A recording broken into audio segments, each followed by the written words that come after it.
If any place is going to have an advocate for alternative transportation, is going to be pro-transit and pro-bikes, pro-pedestrian, it should be the Ward 10 council member. And she was making no attempt. I am not for the new renovations because it shouldn't penalize the majority of people that drive. And I thought that was fascinating. Coming up this close to election, here you are riding a bike through the ward. When I first moved to Ward 10, I was excited because I didn't have to have a car. We're winning, bike community. We are winning. We are forcing the people who hate us to get on bicycles.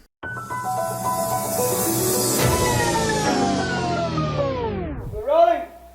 We're rolling. Calling out tap people. This is a real thing. Real thing. None of you have the balls to stop this. Stop this.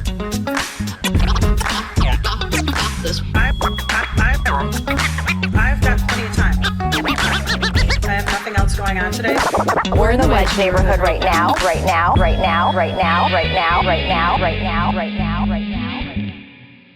I am so glad that you are prepared. I do well with a partner who is over-prepared because I'm seat of my pants.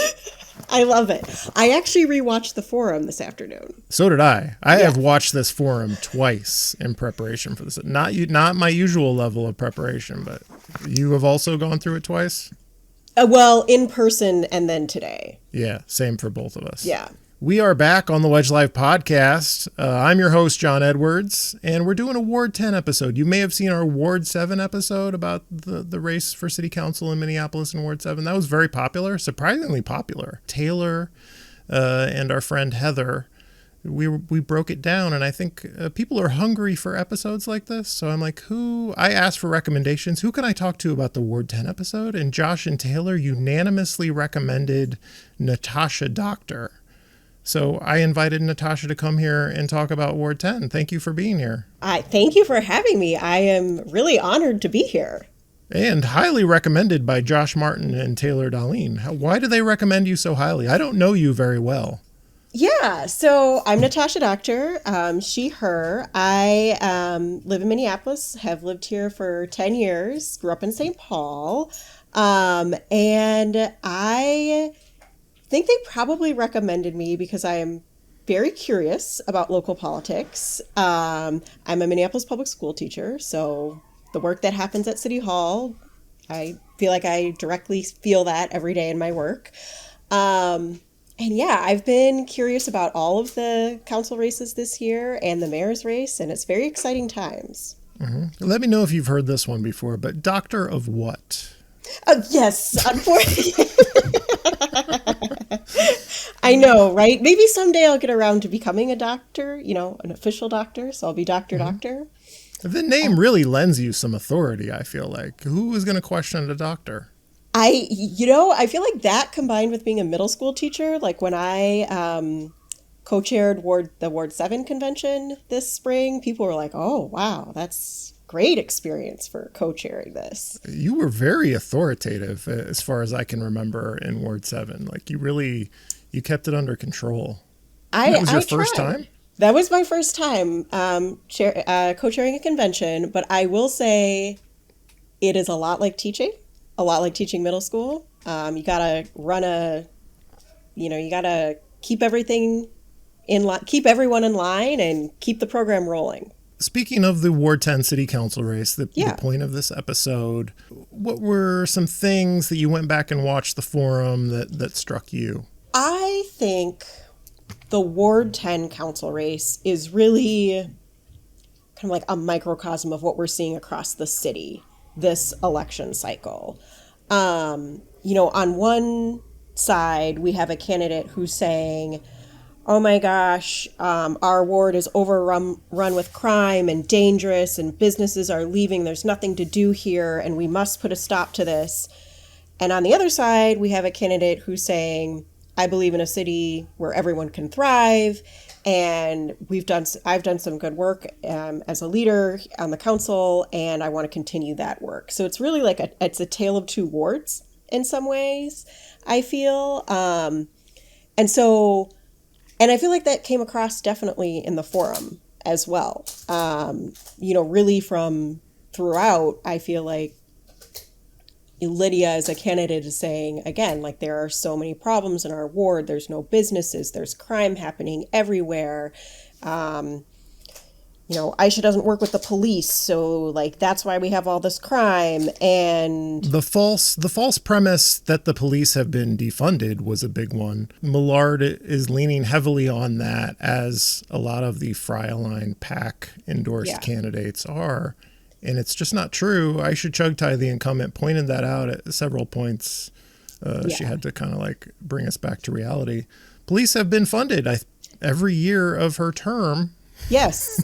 Since 2021, that police budget chart has grown. Yes. And the person who is in charge of the budget and all the police officers, and if you're unhappy with the crime situation, well, maybe some of that lands on Jacob Frey, who's had that generously funded police department for 4 years. Yeah, this is, I think, a real tension in our city is the mayor is the sole person responsible and in charge of the police. That is the mayor's role. And I think what's tricky is for people who are living in Minneapolis, their liaison into the city is their council member. And so I think people sometimes conflate, well, I'm really upset about something with the police. I'm going to call my council office. And then their council member, listens to them, talks to them, and reminds them, ultimately, the mayor is responsible for the police. And I think that's really challenging for people to grapple with. I think sometimes people think we have 13 police chiefs, like they wish. Yeah. Like, because my council member is the face of how I deal with the city. Exactly. Well, I elected you. Tell the police to do it this way. Right. Patrol on my block. Stop this style of crime. Right. And we've got into this like binary of, well, the progressive side of the city council is like tried to get rid of the police and now they're all gone and all these crimes are happening, when the reality is just the total opposite. It's kind of frustrating. Yeah, it is frustrating. And we have the mayor running on crime is down, but then his aligned council candidates are telling us crime is a big problem. It's a very interesting situation. Yeah, I've had this meme series where it's like Aisha Chughtai Uptown versus Jacob Frey's Uptown. Obviously, there is only one Uptown, but the picture that gets painted by when we're talking about Mayor Frey is like it's a rebirth. Everything, new shops are opening every day. The sun is shining. The tap water tastes better than ever in Uptown. And when we talk about Aisha Chughtai, we have to like wipe our memories clean and say, well, this Aisha Chughtai has ruined Uptown. It's just a cesspool. And both of those Uptowns can't exist in the same universe, I don't think. It's the same I don't think Uptown. So either. Yes. We can't have the same Uptown being both those things. Agree. Yes.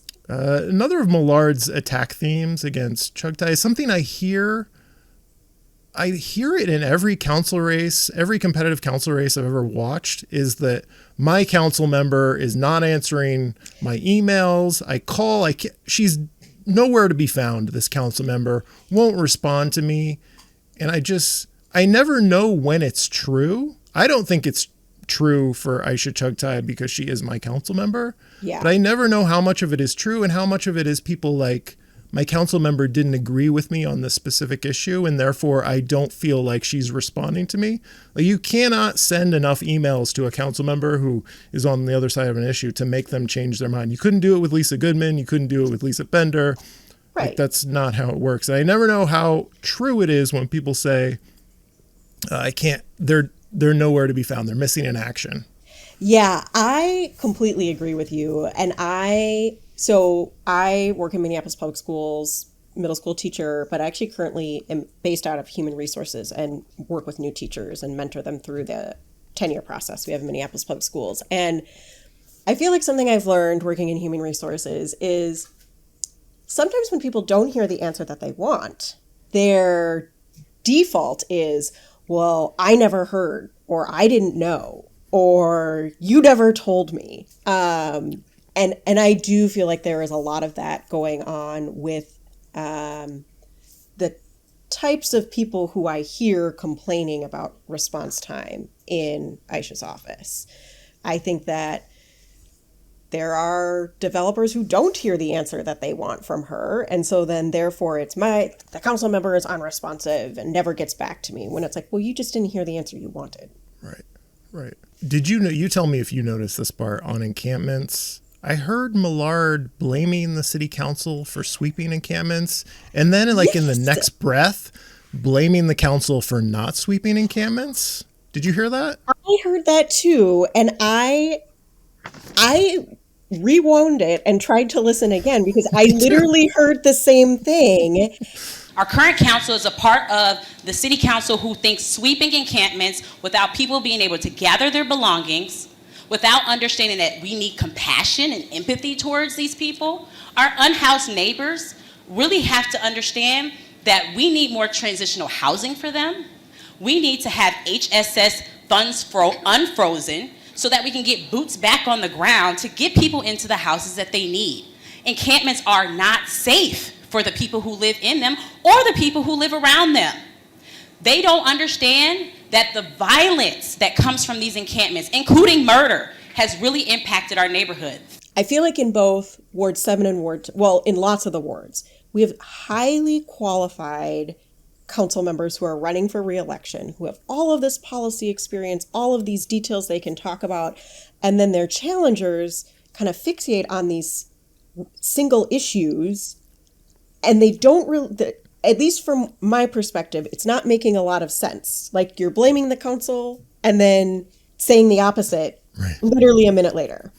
Yes. I mean, the typical understanding of this, and I don't agree with the yes-no binary, is that Jacob Fry is the evil encampment, the cruel encampment sweeper, and the city council is the one who wants to legalize them and have them permanently on our streets forever. Right. And I don't agree with that characterization, but at least it's like consistent. Millard seems to have decided, well, there is this big controversy at City Hall and I can take all sides of it.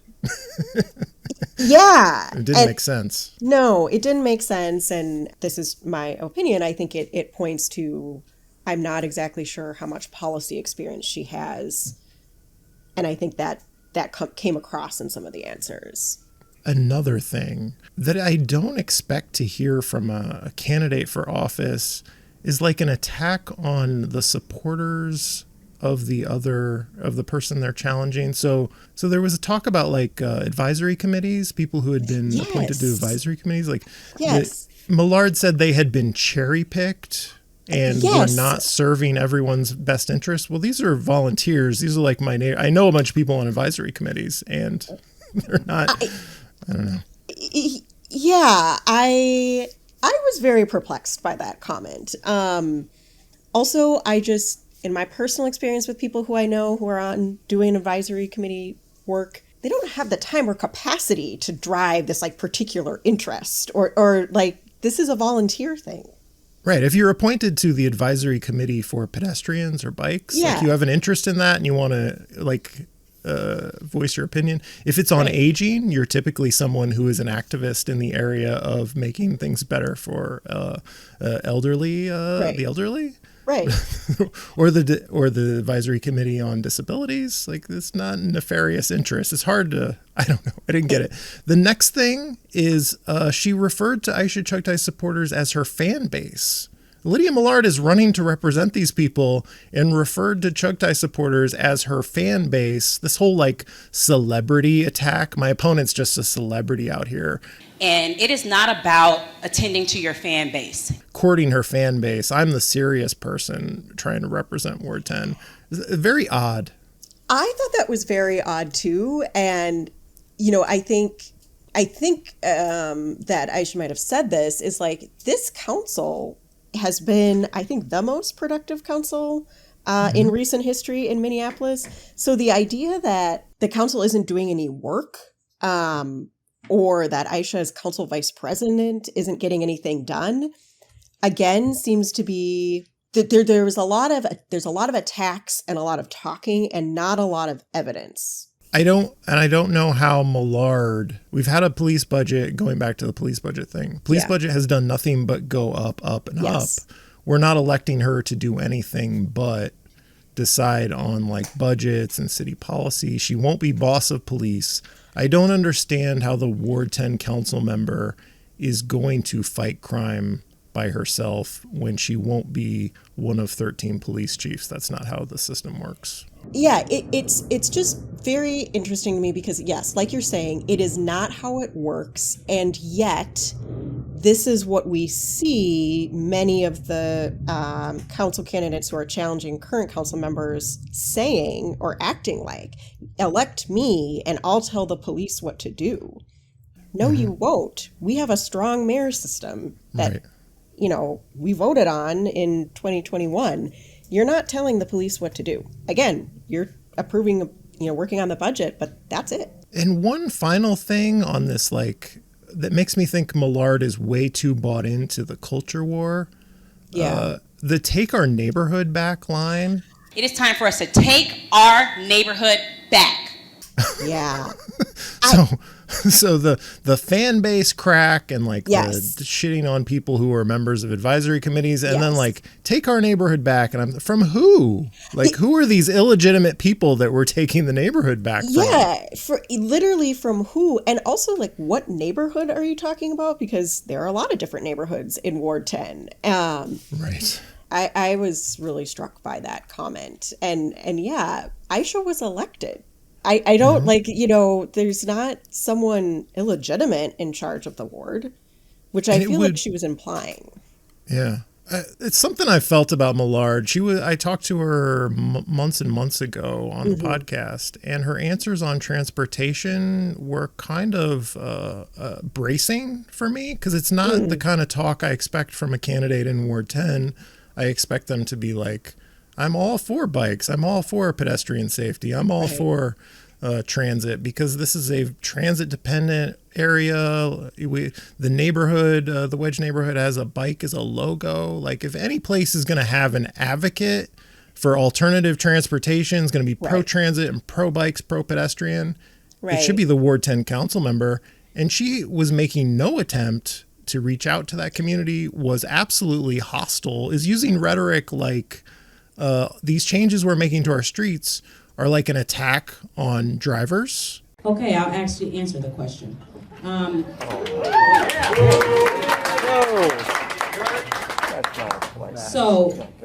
what we are doing is we are penalizing the majority of the people that live in this neighborhood to be able to cater to a very small minority.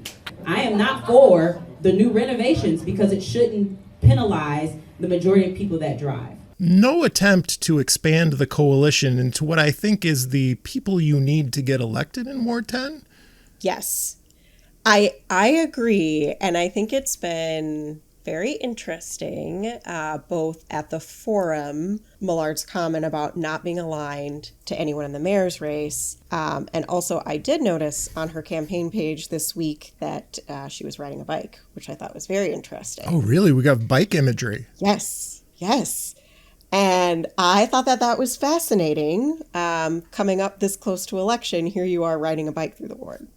When I first moved to Ward 10, I was excited because I didn't have to have a car. We're winning, bike community. We are winning. We are forcing the people who hate us to get on bicycles.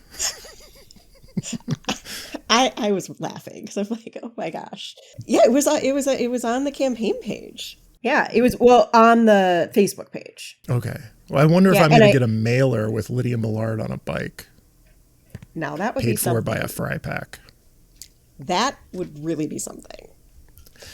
Let's open up your notebook, your reporter's notebook. Yes. Okay, here we go. I got my notes. What did you notice, Natasha Dockter? I just have to say, the comment that stuck with me, and I was like, am I going to feel this way when I go back and watch it? And I did, was the best rent control is a 30-year mortgage. Right. And I have so many thoughts about this. Anyone I feel like who is trying to either pay rent or find a spot to rent or find a home to buy knows that home prices are through the roof in Minneapolis, becoming more and more unaffordable. And I would say that's particularly true in Ward 10. I don't know off the top of my head how much property values have gone up in the last several years, but a lot. A lot of people will leave the Wedge when they decide to buy a house, because going from an apartment to owning a home here is just, it's very difficult. It's very expensive.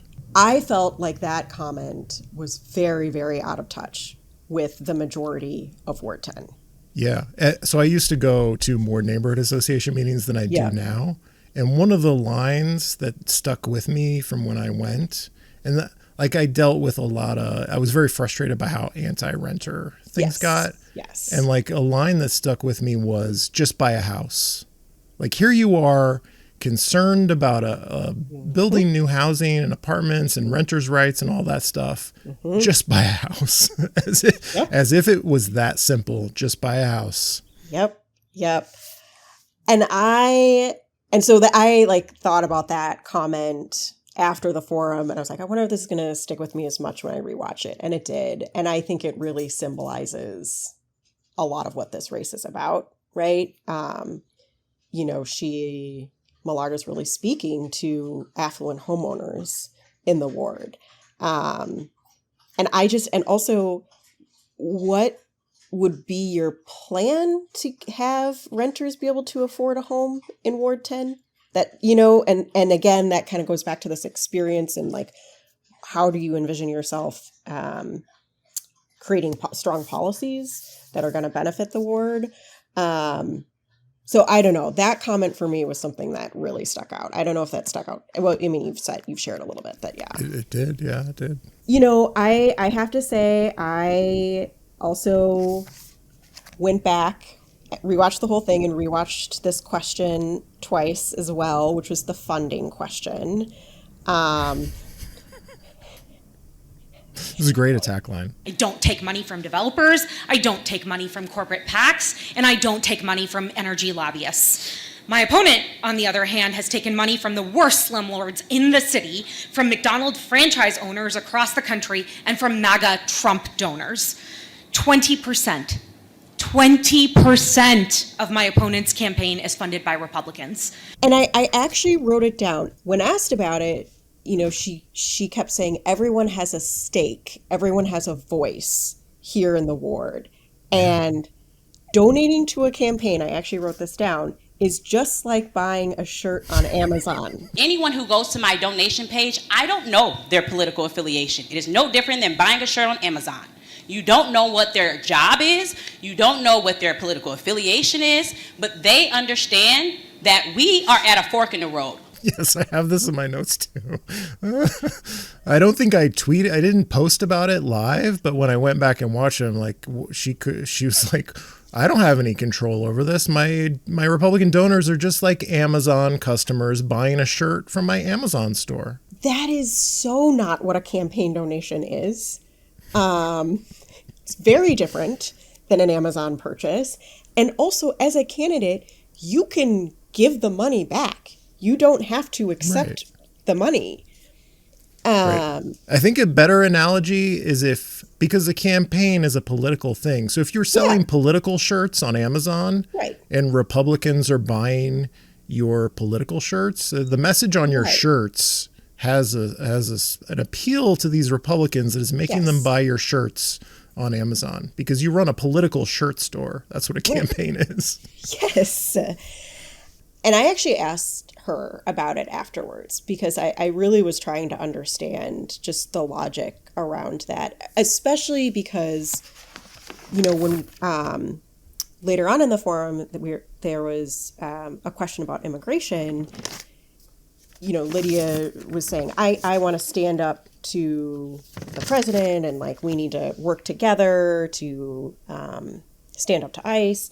That just feels in conflict with, and I'm accepting these donations from Republicans. And when I asked her about it, she's like, well, people who live here have a say and I'm going to listen to everyone.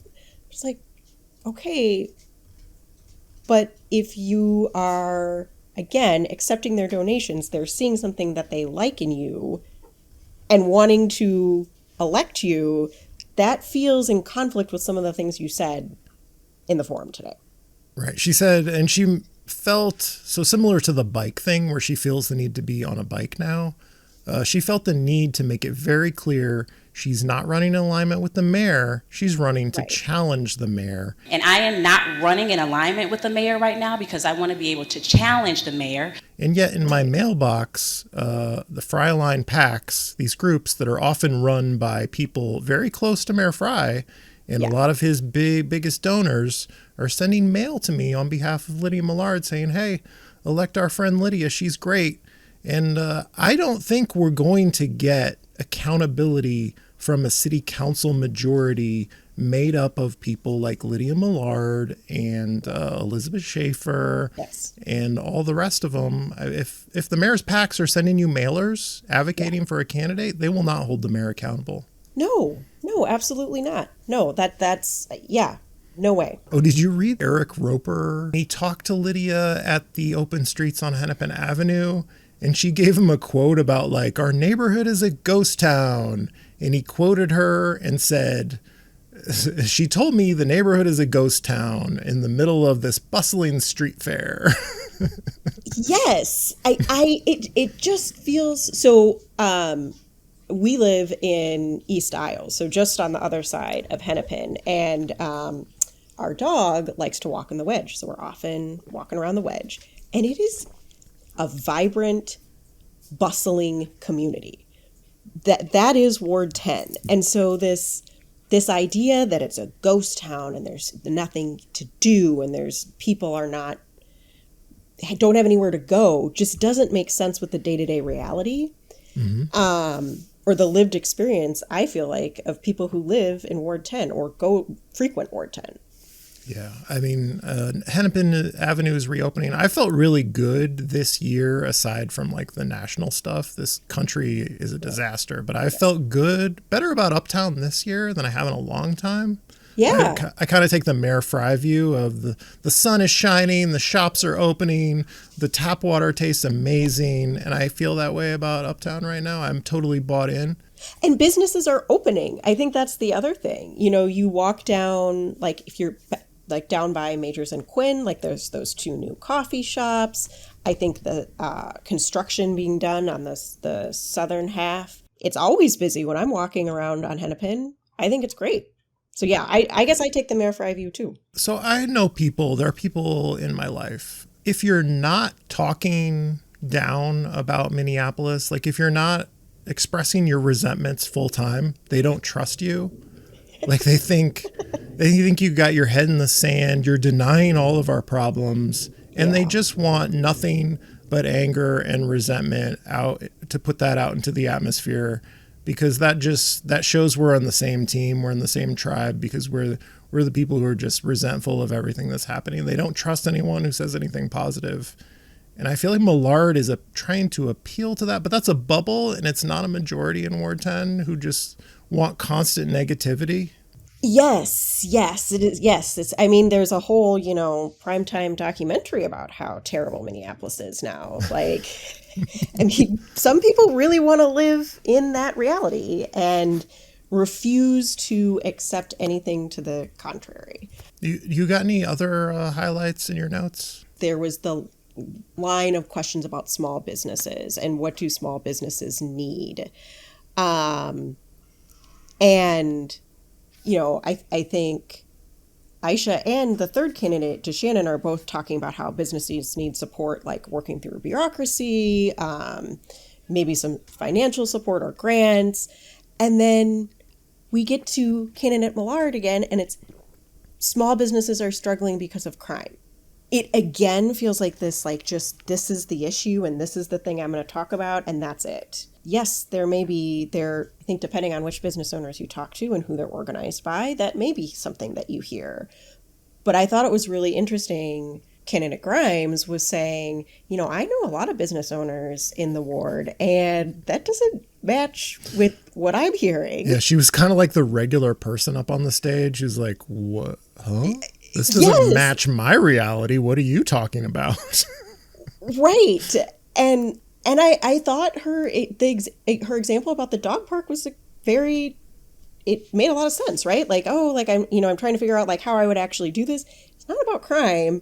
And I thought that was just I had that noted as a very interesting part where, yeah, like you're saying, I thought candidate Grimes was really like, what is going on here? What are you talking about? This is not the Ward 10 I know, and she's lived in the ward a long time. Something I don't want people to forget about is the data center issue. Oh, yes. How did I forget about the data center? Yes. There was an attack line on the data center, right? Yes. That happened early on in the race. I feel that was at a forum at the VFW, I think. We need data centers, right? I would love to be able to create a data center to hold all of that information right here in the ward. It doesn't have to be big like Brooklyn Park, who just purchased 20 acres to be able to create a data space. We can create a data space right here in the neighborhood and employ people to be able to run that data space. And it completely went over my head. Afterwards, this guy who I know approaches me and is like, "What did you hear about the data center? Like, what was she talking about? That's crazy." Taylor told me about it. I was like, "What?" Oh, it's on video. Well, yeah, exactly. There's video of it. You see video of it. And so that was just another wild moment for me. Like, and I think we should say Lydia Millard has a proposal to bring a data center to Uptown. And it made me think, does she know what a data center is? Does she think it's like an office where people go to work on data? Doesn't realize it's just a big warehouse full of computer servers? I know. I was thinking that too. And then I was thinking about, who she is aligned with. Like, and I know she says she's not aligned with Jacob, but like when you look at the people she's appearing with on mailers, I can see that group of people actually thinking a data center would be a good idea in our city. Here's my conspiracy theory. I heard from a candidate that they were talking with some like building construction union, and like one of their issues is they are pro data center. So I wonder if she got into like a union screening for an endorsement and they brought up data centers, not to bring them to Uptown, but just brought up the concept like, "Hey, what do you feel about this? Will you support us in this?" And then it got in her head that data centers are good with the people I want to impress. And suddenly we're bringing a data center to Uptown. How do you feel about my conspiracy theory? That, I'm so sorry. You've got an extra guest here. Dog. I actually think that I agree with your conspiracy theory. Good. I can totally see how that, yes. I mean, we could have a whole episode on data centers and the divide in the labor world about that. But yes, I could totally see that. Lydia Millard is just riffing on things she's heard from just the worst possible allies. Yeah. I agree. I mean, I think that is what we were seeing happen. And that came out in the forum. All these things that came out in the forum. It's like riffing on what you've heard and just, again, not a lot of specific details as it relates to policy. Here's a broader than Ward 10 question. I don't like the direction of city politics with so many PACs. Like, it's a hilariously large number of PACs aligned with the mayor. Why do they need so many? And it's so much money. And I think I'm motivated to vote against them simply to like stamp this out and say, no, this is not how we're going to do things anymore. Yeah, I could not agree more. I think it is incredibly concerning how many Jacob-aligned PACs we are seeing and how much money they have. I mean, sending mail, that is not inexpensive. That is a huge, financial cost. And also you have to have people running the logistics of all of that. I feel like thinking a lot about how the We Love Minneapolis PAC, was created just for the purpose of getting people out to caucuses and then basically dissolved. And then now there's so many. And I don't think people like that.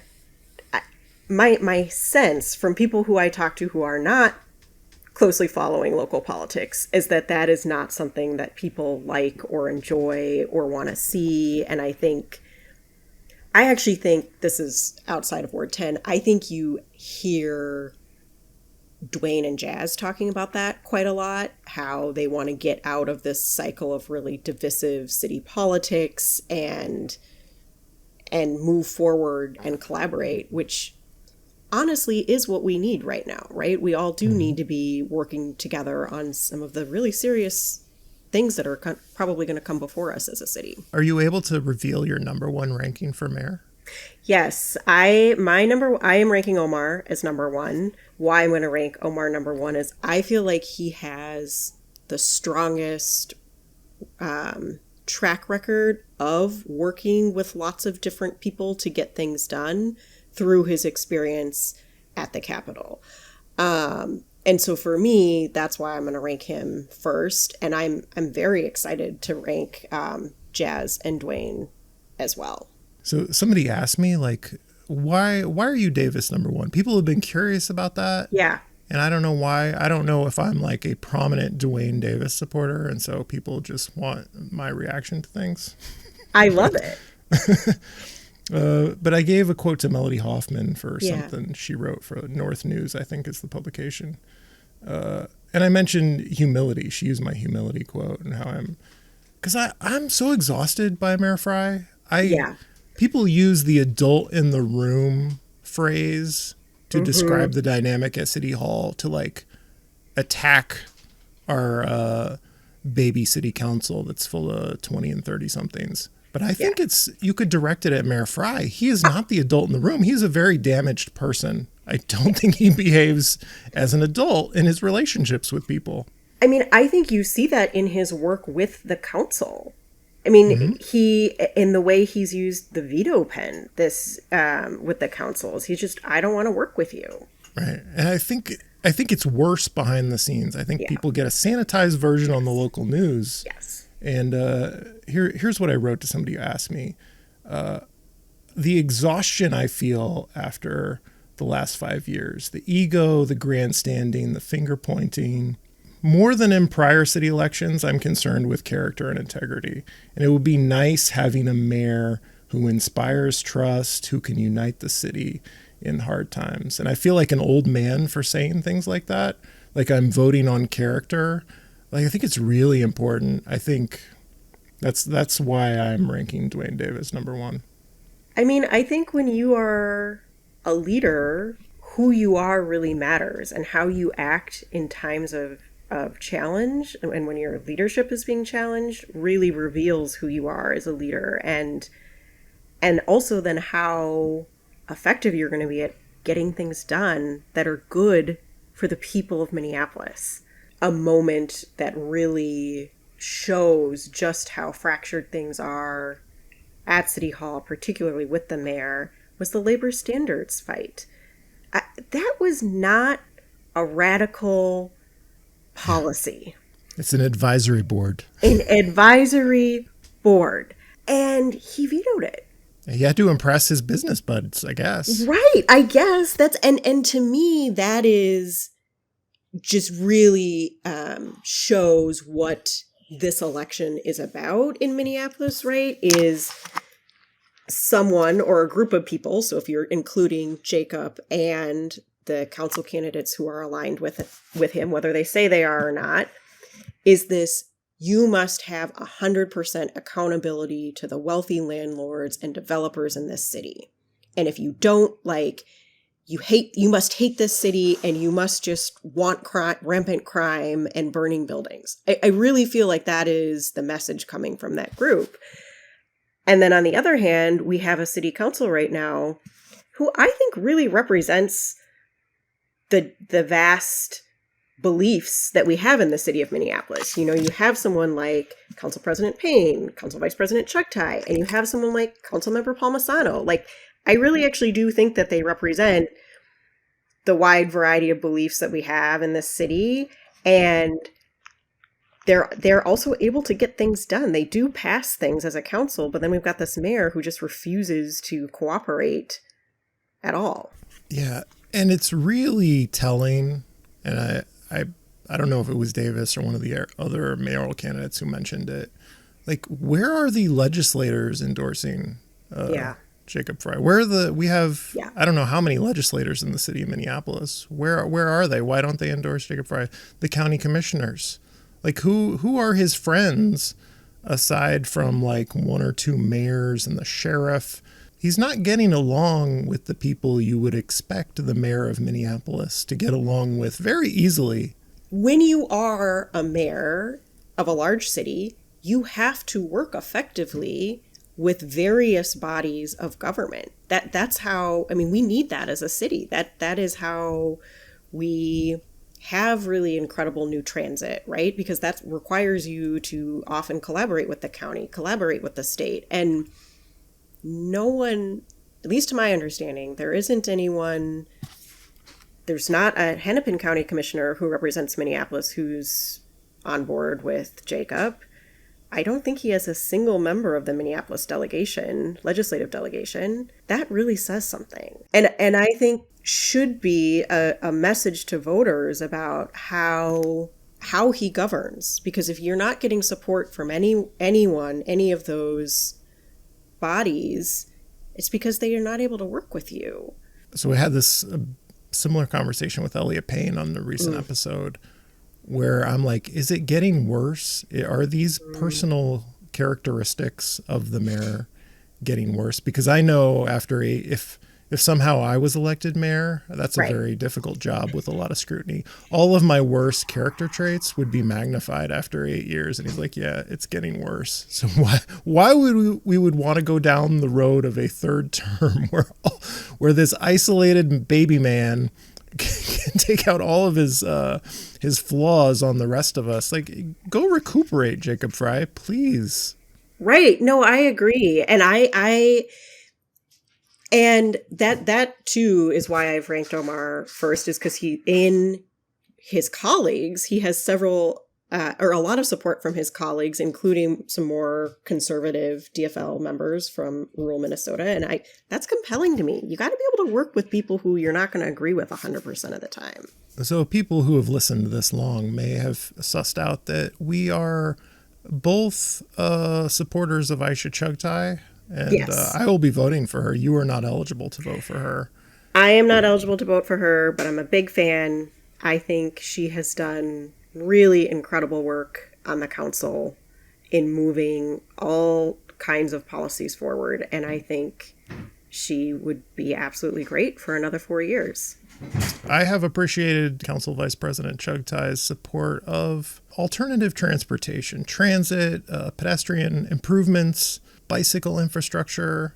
I think it's so important because public works and streets are such a big function of the city. It's so important that Ward 10 has a champion on those issues.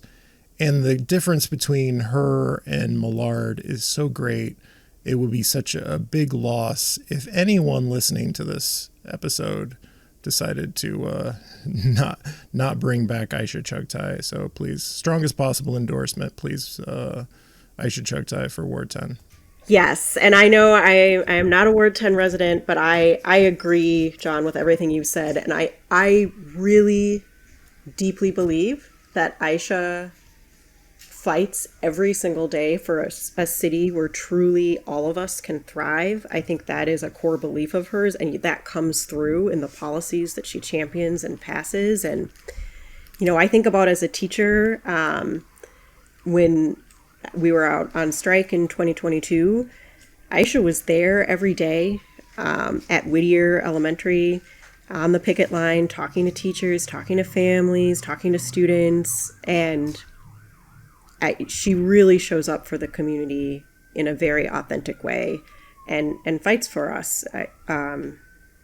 Fights for Ward 10 every day at City Hall. Well, Natasha Dockter, thank you for joining me on this Ward 10 episode of the Wedge Live podcast. I am more of a behind the scenes person, so I wasn't sure about coming on the podcast. And I first learned about John through my mom, who was like, there's this guy, he's known as the Wedge Live, and he tweets things about the neighborhood. And I was like, oh, okay, this was years ago. Mm-hmm. And they had just moved to Ward 10. And my mom's like, yeah, you should really check them out and see what's going on. And so she is thrilled that I'm doing the podcast, and gets lots of local news through the Wedge Live podcast. And I do too. I mean, I'm a huge fan of the Wedge Live. So This is reminding me recently at Open Streets on Hennepin, I met someone who was telling me about their dad, who was a big Wedge Live fan, and how they're always bringing me up dad is bringing me up in the group chat, me and David Brower. It feels like I am legacy media now. People are mentioning how their dad and their mom is deeply into me, and that's how they got. I'm like MSNBC at this point. I'm Rachel Maddow. Well, I think that the Wedge Live podcast is critical to our local media ecosystem in our city. And so I truly am honored to have been on the podcast. Okay. Well, Natasha Dockter, thank you. This has been the Wedge Live podcast. I'm your host, John Edwards. Thank you for listening. This is a real thing. Real thing. None of you have the balls to stop this. Stop this.